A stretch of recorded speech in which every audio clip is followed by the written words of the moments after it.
Sector 107 में 9 वर्षीय बच्ची की हत्या पर न्याय की मांग। सोलेरा सेक्टर 107 में 1 जुलाई 2024 को 9 वर्षीय बच्ची की हत्या की दर्दनाक घटना ने सभी को हिलाकर रख दिया है। इस घटना की पीड़ित मां ज्योति तिवारी ने सभी से न्याय की अपील की। उनका कहना है कि जिस लड़के ने उनकी बेटी की जान ली, उसके माता पिता बचाने के लिए उसे हर संभव प्रयास करे, जबकि उन्हें न्याय की उम्मीद थी। ज्योति तिवारी ने अपनी पीड़ा साझा करते हुए कहा कि मेरी बेटी सिर्फ मेरी ही नहीं थी, वह हम सब की बेटी थी और हम सभी को मिलकर उसके याद में न्याय दिलाना होगा। इस संबंध में शाम 7 बजे दौलताबाद गौशाला में कैंडल मार्च आयोजित हुआ, जिसमें सभी निवासियों से अपील की गई कि वे बड़ी संख्या में शामिल होकर न्याय की इस मांग को मजबूती दें। समुदाय के सभी लोगों से अनुरोध है कि इस महत्वपूर्ण अवसर पर अपनी उपस्थिति दर्ज कराएं और इस लड़ाई में एकजुटता का परिचय दें। समय शाम 7 बजे दौलताबाद गौशाला सोलेरा सेक्टर 107 के पास। इस घटना ने न केवल पीड़ित परिवार को बल्कि पूरे समुदाय को झकझोर के रख दिया है। सभी का सहयोग आवश्यक है ताकि न्याय की इस मांग को उठाया जा सके। मेरा नाम ज्योति तिवारी है और ये मेरी 9 साल की बच्ची है। इसके साथ जो भी अन्याय हुआ है ना, मुझे उसमें न्याय चाहिए। मैं आपको पूरी घटना बताना चाहती हूँ कि उस दिन सुबह जब मैं घर पे थी अपने, तो 8:30 बजे उनका छोटा बेटा मेरे घर आया और बोला कि आप अपना बच्चा दे दो आंटी, मुझे मेरे बड़े भाई ने खेलने के लिए मंगाया है। तो मैंने अपना बच्चा उनको खेलने के लिए दे दिया। फिर मुझे लगा कि अब देर हो गई है, तो मैं अपना बच्चा वापस लेने के लिए उनके घर चली गई। जब मैं उनके घर गई तो उसने स्कूल बैग उठाया और वो वहाँ से बाहर निकलने लगा। जब वो बाहर निकलने लगा तो मैंने उससे पूछा कि इतने सुबह ये कहाँ जा रहा है, तो उसकी माँ ने मुझे कहा कि वो ट्यूशन पढ़ने जा रहा है, जबकि वो ट्यूशन पढ़ने नहीं जा रहा था। उसकी माँ को ये बात पता थी। उन्होंने हमसे झूठ बोला कि वो ट्यूशन पढ़ने जा रहा है, जबकि वो ट्यूशन पढ़ने नहीं गया और मेरे घर चला गया। मेरे घर जाकर उसने मेरी बेटी के साथ इतनी दरिंदगी से उसको मारा, उसे जलाया और उसके साथ इतना बुरा बर्ताव किया कि मैं बस आपको बता नहीं सकती कि एक माँ का दर्द क्या होता है। एक माँ क्या महसूस करती है जब उसके सामने उसका बच्चा जल जाता है और वो अपने जलते हुए बच्चे को देखती है। तो मैं बस अपने लिए न्याय चाहती हूँ, अपनी बेटी के लिए न्याय चाहती हूँ। हमने एक टेस्ट कराने की मांग करी कि उसका ऑसिफिकेशन टेस्ट किया जाए, पर हमारा टेस्ट रद्द कर दिया गया। अब हम चाहते हैं कि हमें न्याय मिले, मेरी बेटी को न्याय मिले, उसका मेंटल टेस्ट कराया जाए, उसका ऑसिफिकेशन टेस्ट कराया जाए और उसे एक दिन के लिए छोड़ा ना जाए, उसका क्राइम देखा जाए। हमारी सोसाइटी सोलेरा सेक्टर 107 गुड़गांव धर्मपुर गांव के पास 1 जुलाई को 2024 को एक घटना घटी जो कि इतनी दर्दनाक थी कि हमारे रोंगटे खड़े हो गए थे। सोसाइटी का एक एक इंसान कांप गया था। एक 9 साल की बच्ची के साथ जो किया गया था वो बताने लायक भी नहीं है। एक मुंह बोला भाई, जो वो बच्ची उसको राखी बांधती है, वो लड़की के लिए तो वो भाई है, वो आता है उसके घर में एंटर करता है, उसके साथ छेड़खानी करता है। मुझे नहीं पता वो किस मोटिव से गया था, चोरी करने गया था या क्या करने गया था, पर उसको ये पता था कि मेरे सामने एक लड़की है। उसने उम्र नहीं देखी, उसने बस ये देखा मेरे सामने एक लड़की है, गला घोटा। उसको उस टाइम पे भी सेटिस्फेक्शन नहीं मिली। उसने क्या किया, घर के मंदिर से कपूर लिया और उस लड़की के ऊपर आग लगा दी, उसको प्रॉपर बेड पे ही जला दिया। उस माँ बाप पे क्या बीतेगी। हमने सोचा इतनी बड़ी घटना है, कानून इस पे जरूर काम करेगा, क्योंकि मतलब इस पे कोई एक्सक्यूज देने की जरूरत नहीं है। सारे विटनेस थे, ये रोशनी है, इन्होंने खुद अपनी आंखों से देखा है, उसको पकड़ा है क्रिमिनल को, लेकिन उसके बाद भी 90 दिन का टाइम लिया, कोई एक्शन नहीं लिया गया। जुवेनाइल में लड़का है वो, उसके माँ बाप उसे निकालना चाह रहे हैं। मतलब क्राइम तो देखो।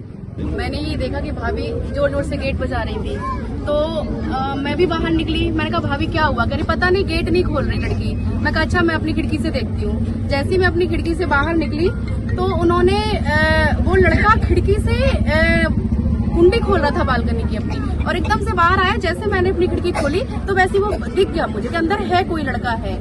तो मैंने भाभी को बोला अंदर किसी को छोड़ के गए हो? कह रही थी नहीं। मैं कहा अंदर लड़का है कोई। फिर हमें वो जाल से भी दिख रहा था कि इनका मेन गेट नहीं बंद था, इनका सिर्फ वो जाल बंद था। तो मुझे दिख रहा था, हल्का सा पर्दा लगा था और दिख रहा था, लेकिन ये नहीं दिख रहा था कौन है अंदर। लड़का तो है ये तो पता था। तो अंधेरा भी था, वहाँ पे धुआं भी हो रहा था। अब मैं कुंडी बजा रही हूँ, खोल दे भाई, कौन है अंदर, कौन है? लड़की नहीं जवाब दे रही थी, कुछ नहीं। अब अंदर आग लगी हुई थी, बहुत ज्यादा आग लगी हुई थी। फिर हमने मेंटेनेंस ऑफिस में कॉल किया, संतोष भैया को कॉल किया, सबको कॉल किया। और सब लोग आ भी गए। 2 मिनट के अंदर सब लोग आ गए। फायरमैन अंदर गया, मेरी खिड़की से ही अंदर गया और अंदर जाके गेट खोल के देखा तो वो लड़का अंदर था और इधर उधर भागने की कोशिश कर रहा था। फिर वो उससे पूछा भाई गेट क्यों नहीं खोल रहा था, तो बोल रहा था कि मेरे पैर में लग गई थी, 2 लोग चोर आए थे, यहीं से निकले हैं। जब मतलब सारे गेट बंद हैं तो आप कहाँ से निकले हैं वो। तो फिर ये सब चीजें हुई। उसको बोला कि क्यों नहीं गेट खोल रहे थे, मैं डर गया था, ये सब बहाने बनाने लगा। अभी जनरल क्वेश्चन है कि बेटी बचाओ, माननीय मेरा जो ये क्वेश्चन है प्रधानमंत्री जी से है कि माननीय प्रधानमंत्री जी तक ये वीडियो ज्यादा से ज्यादा फॉरवर्ड किया जाएगा। वो बेटी बचाओ बेटी पढ़ाओ की बात कर रहे हैं और हमारे सोसाइटी की एक बेटी जला दी गई, सब कुछ किया गया और उसके प्रति कोई न्याय नहीं मिला। ये कैसा प्रशासन है और कैसा इंडिया का इंसाफ है। ये एक माँ लेकर के अपना अभी सोच रही है कि हमारा पुलिस प्रशासन एकदम से हमारी मदद कर रहा है और वो शांत होकर बैठी है कि चलो मदद करेगा। लेकिन जहाँ बेटी बचाओ बेटी पढ़ाओ नारी सशक्तिकरण की बात होती है, वहाँ कोई भी बेटी का कोई भी सम्मान नहीं है। अगर इस मामले को दबाया गया तो हर बेटी हर औरत अपने आप से नफरत करने लगेगी। तो ये वीडियो मैं सिर्फ माननीय प्रधानमंत्री जी के लिए बोल रही हूँ। जब हमारा कोई भी वर्ष चालू होता है तो फरवरी में सबसे पहले आती है बसंत पंचमी, जिसमें हम सरस्वती पूजन करते हैं। उसके बाद अप्रैल में आती है दुर्गा पूजा, जिसमें हम फिर दुर्गा जी की पूजा करते हैं। उसके बाद जन्माष्टमी, उसके बाद फिर नवरात्रि आते हैं, फिर दिवाली आती है। ऐसी कोई पूजा नहीं है जिसमें हम स्त्री को देवी के समान पूजते ना।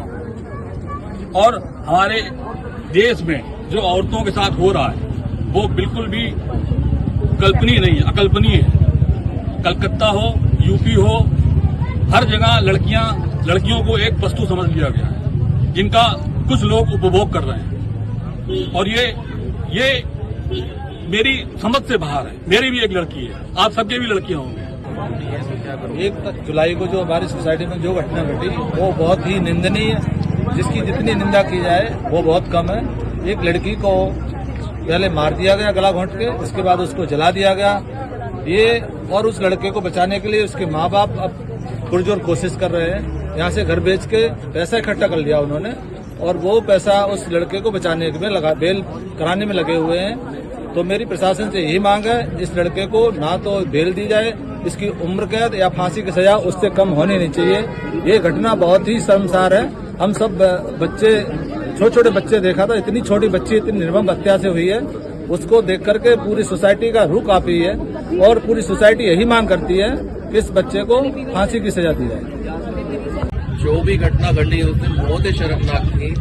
मेरा तो एक ही मानना है कि उस दिन जो हुआ वो नहीं होना चाहिए था। वो सब गलती उसके परिवार वालों की, उन्हें पता था। एक दिन पहले की भी घटना है, कुछ महीने पहले की, मेरे एक दोस्त के बेटे के साथ उसका झगड़ा हो गया था। तो हम जब उसके घर पे समझाने गए तो उसकी माता ने उल्टा हमें बोला, जी आप गलत इल्जाम लगा रहे हो मेरे बेटे पे। उसी दिन अगर उसे कंट्रोल कर लिया होता तो आज ये नौबत शायद नहीं आती जो हुआ। और कानून से भी मेरी एक ही हाथ जोड़ के विनती है कि उसकी उम्र ना देखी जाए और जो उसकी हरकत है वो बहुत एक शातिर क्रिमिनल की हरकत है, उस पर गौर किया जाए और उसको उसके हिसाब से सजा दी जाए। और हमारी तरफ से जितना भी बन पड़ेगा हम परिवार के साथ हैं, जो भी होगा हमसे इनके लिए हम करेंगे। देखिए, ये जो घटना हमारे सिग्नेचर ग्लोबल सोलेरा सेक्टर 107 में घटी 1 जुलाई को, यह घटना ऐसी थी जो हम कल्पना नहीं कर सकते हैं। एक परिवार जो दूसरे परिवार का मित्र है, जिसका बालक, जो लड़का जिसने ये हरकत करी, अमन उसका नाम है, वह उस परिवार को जानता है, उस लड़की को जान रहा है, भाई बहन का रिश्ता है, और उसके बाद उसने इस रिश्ते को कलंकित किया और उस लड़की की जिस तरह से निर्मम हत्या की घर में और उसको जलाया। इस घटना के बाद हमारी पूरी सोलेरा सोसाइटी अभी भी इस घटना से बाहर नहीं उबर पाए हैं और हमें ये पता चल रहा है कि अब उसके माँ बाप एक तरफ आश्वासन दिया कि हाँ भाई ठीक है, हम आपके साथ हैं और ये सब है, और अब वो ऐसा कर रहे हैं कि बच्चे को बचाने की कोशिश कर रहे हैं।